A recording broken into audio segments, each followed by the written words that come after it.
이게 이제 안보 환경 분석 한번 하고요. 그 다음에 제가 생각하는 뭐 7대 방향 이렇게 제시하는 걸로 하겠습니다. 이 안보 환경 변화는 뒤에 또 그 신인균 대표가 자세히 설명하기 때문에 간략하게 설명을 드리면 뭐 과학기술 질적 우위가 전장의 승패를 좌우한다. 통상 전장에 질적인 문제, 양적인 문제, 술적인 문제가 있다고 하면 이 문명의 패러다임이 바뀔 정도로 큰 변화가 있으면 양과 술, 아무리 명장이 있고 많은 군대가 있어도 질적 우위가 다 결정한다 뭐 그런 이야기고요. 안보 위협 범위가 확장이 되고 북한의 군사 위협 성격이 걸버전을 본 북한에서 더 이상 과거 대칭적 전력을 가지고는 승부가 나지 않으니 비대칭 위주로 위협의 성격이 본질적으로 변했습니다. 국방태세에 영향을 주는 국내 여건, 재정 여건, 인구 구조, 뭐 과학기술 발전 이런 것들이 변화가 있었고요. 오늘 좀 제가 추가적으로 한 것은 지금 이 정전체제가 평화체제로 바뀔 것이 거의 가능성이 이걸로 높아집니다. 그러니까 우리가 한국전이 끝나고 난 뒤 정전체제라고 하는 큰 법적 제도적 울타리 내에서 우리가 국방태세를 유지했는데 이게 본질적으로 바뀐다. 그럼 뭐가 바뀌는가? 바뀌는 걸 알아야 대비를 하고 또는 우리가 평화협정을 할 때 이것만은 우리가 지킨다 이런 소요가 나올 거 아니겠습니까? 그래서 이건 또 우리만 해당되는 것이 아니라 국민들한테 해당이 됩니다. 국민들한테 지금 우리가 누리고 있던 정전체제는 사실상 전쟁의 부재 상태를 놓는 것은 평화체제와 큰 차이가 없지만 실제로 군사적으로서는 준전시 상태였다. 이 준정시 상태에서 누렸던 안보, 경제, 국민 생활적 비용과 여건이 평화체제라는 거 바뀌면 이렇게 바뀔 수 있다. 그러니까 조화되 알고나 조화하자 이런 측면에서 우리가 알려야 된다고 생각합니다. 그래서 이 이야기를 이제 마지막 부분을 좀 자세히 해서 제가 3장에 넣었는데요. 아마 이럴 겁니다. 북핵 협상이 지금 사실은 굉장히 잘 될 것 같지 않은데 이제 잘 됐다. 완전히 우리가 원하는 대로 북핵 협상이 완벽하게 됐다고 하더라도 여기 계신 모든 분들은 북한이 완전한 비핵 국가가 되었다는 걸 믿을 수가 없을 겁니다. 저 역시 그렇습니다. 그러면 아마 북핵은 공개적 외교적으로는 북한은 비핵 국가가 되지만 군사적 실질적으로는 핵무장 국가로 여기고 저희들이 대비해야 되는 이중적 구조적 한계가 있다.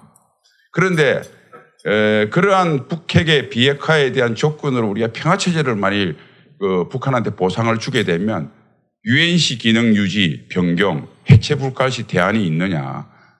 평화가 가는데 정전 상태를 유지하기 위한 핵심 기구인 UNC가 과연 존재할 수 있는가라는 문제. 연합, 연습, 훈련, 조정 이미 이루어졌죠. 주한미군 철수가 이게 또 넣을 수 있는데 우리가 미리 대응론을 이뤄 사전에 준비해야 된다. NLL 이것은 사실은 폐지될 가능성이 굉장히 높아집니다. 아무리 우리가 버티더라도.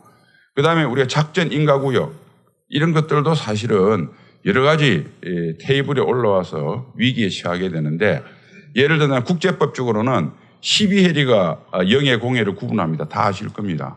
그런데 다 이게 국제법적으로 무해 통항이 인정이 됩니다. 북한한테 무해 통항을 인정해 줘야 되는가라는 문제에 직면하게 되고 우리나라가 삼면의 바다지만 북쪽에 맞기 때문에 섬나라입니다. 우리 바다의 적법적 테두리 변화는 우리 생명줄과 결정적인 관계를 가지는 문제입니다. 이런 문제입니다. 그다음에 또 하나의 문제가 남북관계 개선을 통해서 군사적 신뢰 구축과 군비 통제로 이게 지금 남북 군사회담을 저는 상당히 좀 잘해야 된다 생각 우려해서 보는데요.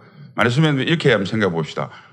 북한이 만일 DMZ를 넘어서 남북한에 각각 15 내지 20km를 완전한 평화지대로 만들자. 자 그렇게 되면 북한은 육식동물이고 쉽게 말하면 우리는 초식동물입니다. 육식동물이 어느 날 야, 나 그동안 식성 바꿨다, 초식동물로. 그러면 문제가 없어요. 그 말이 맞으면 상관이 없습니다. 그런데 만일 식성을 바꾸는 것이 거짓말이거나 지금 바꾸겠다는 마음을 먹었는데 울타리가 없어진 걸 보고 다시 옛날의 추억을 살려서 육식의 식성으로 돌아가면 우리는 재앙입니다. 그리고 잘 아시겠지만은 지금 피바 알파, 10 내지 15km 피바 알파 전투체계가 있습니다. 이거 빼놓으면 뒤에 전투체계가 신뢰성만한 게 있나요? 다 아팠다고 돌아와서 가지고 우리 방어진지는 없어진 지 오래됐습니다. 우리는 완전 무방비, 우리 스스로 잘못 진행이 되면 북한 기계화 부대가 1시간 만에 구파발까지 아무 저항 없이 달려오는 태세를 우리가 만들어버리니까 아무리 많은 군대가 있어도 대책이 없는 상태가 될 수 있다는 위험성에 대해서 이게 사실은 무슨 새로운 전법 이게 더 우선해서 우리가 닥쳐야 될 정말 가장 1, 2년 후에 닥쳐야 될 가장 위험한 미래인 것 같습니다. 이거 참고로 이제 NLL을 했고요. 이걸 뭐 전역 다 아시는 거고 참고로 하시면 되겠습니다. 요건 제가 왜 그러냐면 국제법학자한테 물어서 만일 평화협정이 되어서 해상경계선을 설정하는데 국제해양법적 기준에서 보편적으로 그거 보면 저 보시면 저 빨간 선이 북한의 영해가 되고요. 저 파란 게 EEZ인데 제가 이게 PPT를 잘 만들려다가 못 만들어 죄송합니다. 저 끝이 어디냐면 경렬비열도입니다. 북한이 EEZ가 저렇게 그어지면 이제 저기에 우리 경기도나 충청남도 어민들이 들어갈 때는 북한 경비정 단속받아요. 저기 고기 잡이 못 합니다. 그리고 절로 EEZ가 여러분 잘 아시겠지만 순수한 경제적 우선권만 요하는데요. 경제적 우선권을 지키기 위해서 가끔 물리적 충돌이 일어납니다. 그런데 그런 상황이 발생했을 때 저 위로 영종도로 비행기가 날아가야 되는데 저게 안전할까요? 그다음에 북한의 영해 공해 12해리를 무해 통항을 하게 되면 해안선 철책을 다시 쳐야 되지 않을까요? 육군은 전력전강 포기하고 해안선에 다시 부대를 배치하게 되고 해군은 이지스함이나 장보고 써리를 못 만들고 수백 척의 경비함정을 만들어서 혹시 모르는 북한의 우발 상황에 대비해서 영해 공해 무해 통항을 하는 북한의 선박 및 군함을 쫄쫄 따라다녀야 될지도 모릅니다. 이런 것들이 사실은 여러 가지 문제가 있을 수 있다는 것을 우리가 한번 생각을 해봐야 되겠다. 국방태세 발전 방향입니다. 현 북한 위협 대비 공백이 발생하지 않은 범위 내에서 미래 첨단 국방태세를 구축했으면 좋겠습니다. 미래 첨단 국방태세가 전장의 성패를 좌우한다는 우리 모두 다 알지만 이게 속도를 조절해야 됩니다. 그런데 이제 이게 조금 이상적 생각이 치우쳐서 이 속도를 잘못했을 때 공백이 발생할 수 있다. 사실 경제는 기업은 우리가 지금 기계와 일개 여단이 필요 없어 해체를 했는데 이게 필요한 상황이 생기면 예를 들면 이걸 M&A 해서 외국에서 사올 수 있습니까? 수입할 수 있나요? 이 국방력은 기본적으로 수요와 공급의 탄력성이 극히 없는 이게 분야입니다.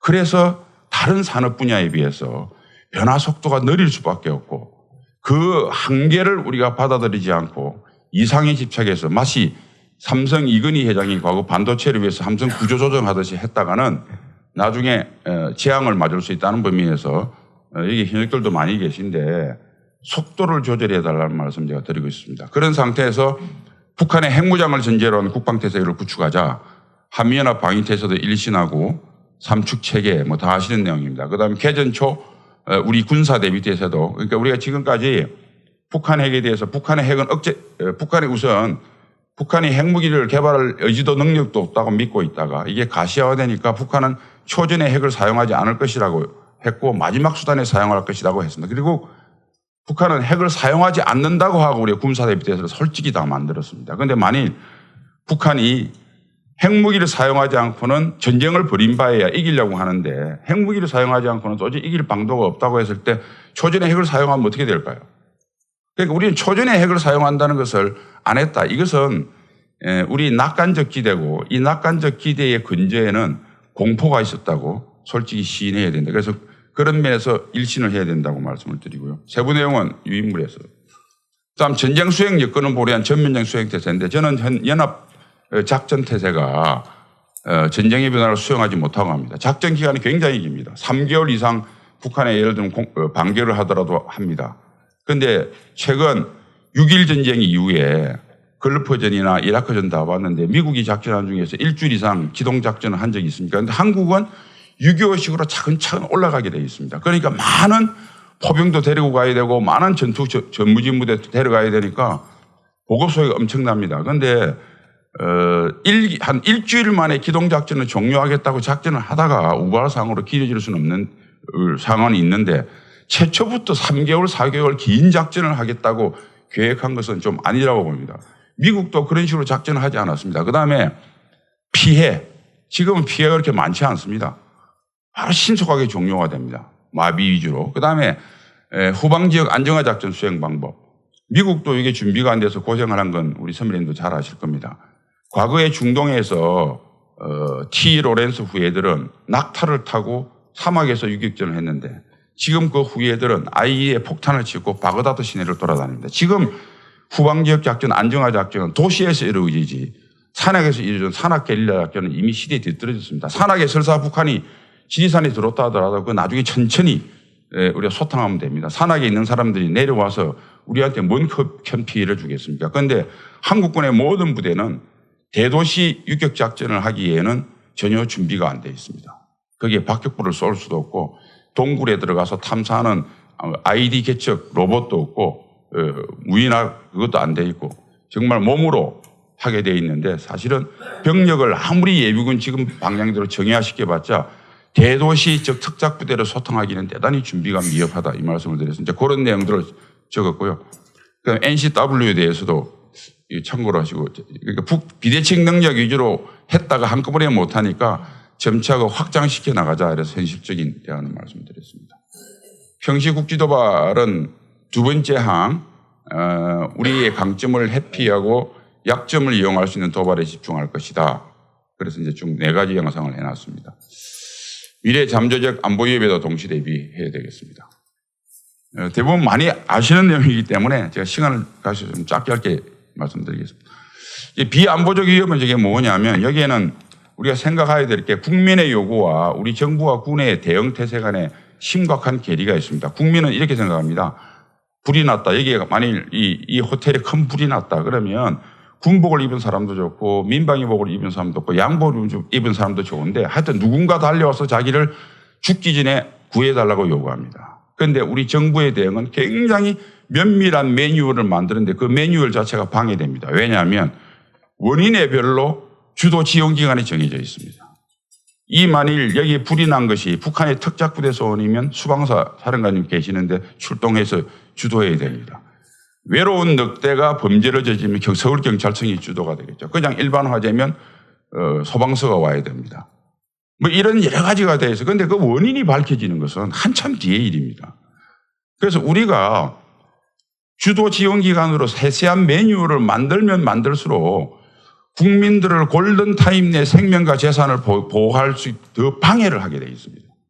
그래서 앞으로 이게 통합해서 정보도 공유하고 자산도 통합 운용하고 비상대비 자원이나 뭐 우리 군에서 필요한 민방위 자원이나 이런 것들 다 통합해서 운용을 하고 통합하도록 법과 시스템을 바꾸지 않으면 아무리 이야기를 해도 결국 사건 사고가 나면 초기 대응을 못합니다. 초기 대응을 못하면 나중에 원인이 밝혀짐에 따라 기간별로 네 책임, 내 책임을 떠넘기게 돼 있고 이거는 심각하게 국민의 불신을 초래해서 정치적 위기까지 연결되는 것이 지금까지 위기의 본질이었습니다. 여기에 군이 좀 직접적으로 나서기 위해서 범국가적인 노력 결집을 위해서 법 제도 개선책을 정부에 건의하고 추진하는 것을 그거는 우리 역할을 벗어난 법이라고 할 필요 없죠. 우리가 합시다. 왜냐하면 다른 기관과 달리 큰 뭐 자연재해가 났든 인적 재난이 났든 아까 말한 무슨 테러 단체가 뭐가 났든 군대는 어쨌든 나가야 됩니다. 나와서 적을 잡든지 아니면 자연재해가 났으면 물이라도 떠다주든지 대민지원도 해야 됩니다. 어차피 나갈 거 빨리 나가서 우리가 주도적으로 하자 이런 말씀을 제가 넣은 거고요.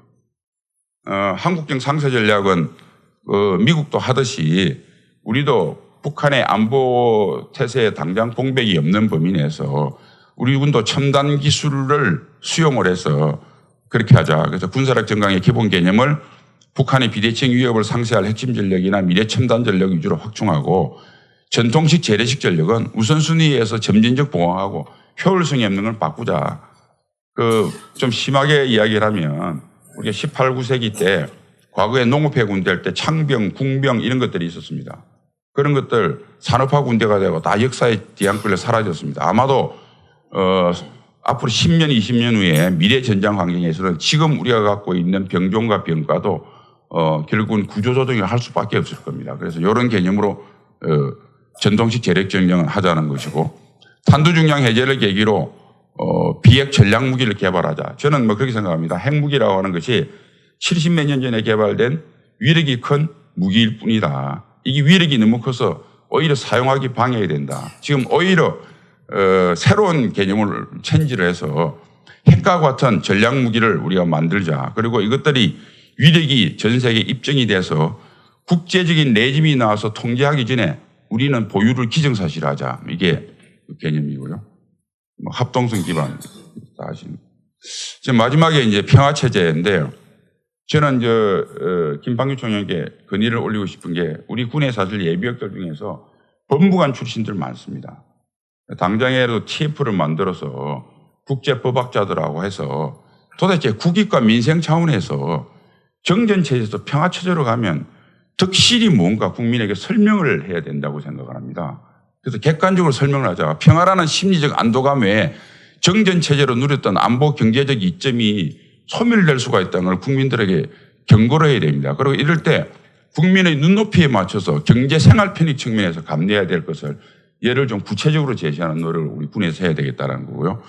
그다음에 평화체제 관련 우리 군의 입장을 이제는 객관적으로 만들어서 우리 현역 예비역에 해서 이걸 정부에 좀 알리고 국민에 알렸으면 좋겠습니다.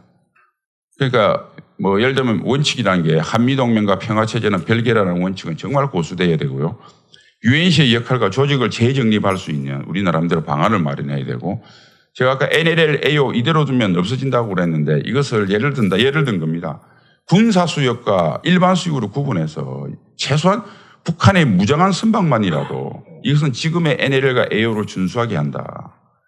그러니까 이런 것들을 여러 가지 우리가 대책을 마련해야 될 거고 평화협정은 기본적으로 영토조항 때문에 위헌입니다. 그래서 아마도 국회에서 3분지 동의가 없으면 평화협정은 맺기는 곤란할 텐데 그런데 아마도 평화협정 제 생각은 그렇습니다. 그걸 피해가려면 평화체제를 위한 남북 기본 합의서 형태로 취하면 국회 동의가 필요 없을 겁니다. 위헌 소지를 피할 것 같습니다. 이런 것들도 심대한 문제가 있는 편법이라는 것을 그러니까 국회를 동의를 받는다고 하는 소리는 우리 국민의 정확하게 이걸 통해서 얻을 것과 잃을 걸 안 다음에 알고 하자. 알고 동의 후에 하자. 이런 논리는 우리가 당연히 피해야 된다고 생각합니다. 그다음에 통일을 대비하면 이 평화협정 당사자가 만일 다자로 하게 되면 우리가 나중에 통일할 때 왜냐하면 북한을 정상적인 국가로 이제 완전히 인정을 해야 평화협정이 되는 거거든요. 그럼 미국, 중국에는 미국, 중국한테 도장 다 받아야 됩니다. 우리 통일하려면. 그러니까 이 문제도 남북한 양자합의에 의해서 하고 다자는 다자대로 그러니까 통일과 영토 및 국적 그러니까 이 평화협정에 꼭 들어갈 요소가 있습니다. 첫 번째 전쟁이 종전선언, 전쟁이 끝났다는 정치적 선언이 있어야 되고요. 그에 의해서 국경선을 다시 확정을 하고 국경선 확정됨에 따라서 국민과 재산권 기속 문제를 결정하는 것이 꼭 평화협정에는 필수사항입니다. 그러니까 이 문제 영토 및 기속권은 남북간만 한다. 그다음에 국제적인 평화체제를 평화를 유지하기 위한 여러 가지 제도적 장치는 다자가 한다. 예를 든다면 이런 것들도 우리가 대안을 내놓아야 될 때라고 저는 생각합니다. 좀 길게 했는지 모르겠는데 시간을 못 봐서. 맞췄습니까? 예, 결론 내리겠습니다. 지금 사실 안보안보 급변이 국방태세에 미치는 영향이 참 큰데 여기 계신 선배님도 다 아시겠지만은 긍정적 요인보다 솔직히 부정적 요인이 큽니다. 저는 어디 나가면 이 북핵 관련돼서 늘 그런 이야기 했습니다. 우리가 받을 비핵화라고 하는 것은 아까 말씀드렸다시피 구조적 한계에 있을 수밖에 없습니다. 그러니까 최대한 받으러 노력할 때 지금 중요한 거는 우리 본전을 잃으면 안 됩니다. 지금은 우리가 잃어서 안 되는 것을 그러니까 구조적 한계에 있는 비핵화를 위해서 우리가 절대 줘서 안 되는 한미동맹과 자주 국방태세를 보상으로 주면 절대 안 됩니다. 재앙입니다. 그다음 우리가 주고 싶어도 못 주는 게 있습니다. 북한의 체제 내부 무선에 의한 체제 위협은 우리가 줄래도 줄 수가 없습니다. 2차 세계대전 이후에 이라크의 후세인을 제외하고는 모든 독재 정권은 자체 모순에서 붕괴됐습니다. 지난번에 판문점 회담에서 자세히 보시면 13개 세항이 있었는데요. 통일부에서 13개 세항에 전부 다 주석을 달았는데 딱 안 단 게 2-1항입니다. 이건 북한이 집어넣은 건데요. 제가 한번 읽어보겠습니다. 남과 북은 지상, 해상, 공중 그리고 기타 공간에서 군사적 긴장과 충돌의 원인이 되는 적대 행위를 하지 않기로 했다. 적대 행위를 유엔 헌장에서는 긴장 조성 행위가 아니고 직접적인 물리적 행사가 나한테 가해져서 내가 개인 및 부대 국가자위권을 발동하지 않을 수 없는 필요성과 비례성에 의해서만 한정시켜 놨습니다. 그런데 긴장 조성 행위를 모두 적대 행위로 보았습니다. 맥스 선더랜드는 공중에서 긴장 조성 행위고요. 태영호 공사 이렇게 한 것은 기타 공간입니다. 그러니까 긴장을 느끼는 북한의 주관적 판단에 의해서 대한민국과 한국과 한미동맹이 할 수 있는 정상적인 모든 활동을 적대행위로 분류할 수 있는 만능의 보금을 북한한테 사인해 준 겁니다. 그래서 북한이 이야기한 겁니다. 판문점 선언 전에는 내가 좀 양해를 했는데 판문점 선언 잉크도 마르기 전에 니들이 위반하느냐. 그러니까 중국이 바로 맞다 이렇게 동의했습니다. 이겁니다. 그러니까 지금 우리가 지금 준 게 많은데 더 이상 이게 준 거를 다시 회수하고 정말 주지 말아야 될 걸 안 주는 게임이 더 중요하다. 받을 건 어차피 제한돼 있다. 이 말씀을 드리고 우리 안보 우선순위에 대한 국민적 공감대. 그래서 이제부터는 저희가 여기 계신 분들 다 애국심이 뭐 다 투철한데 이제는 용기 그리고 정교한 전략. 그래서 법률전, 홍보전 이런 것들을 정교하게 펼쳐서 국민에게 그 위험성을 알리고 국민의 생각을 바꿔주는데 노력해야 된다. 이것을 결론을 맺겠습니다. 감사합니다.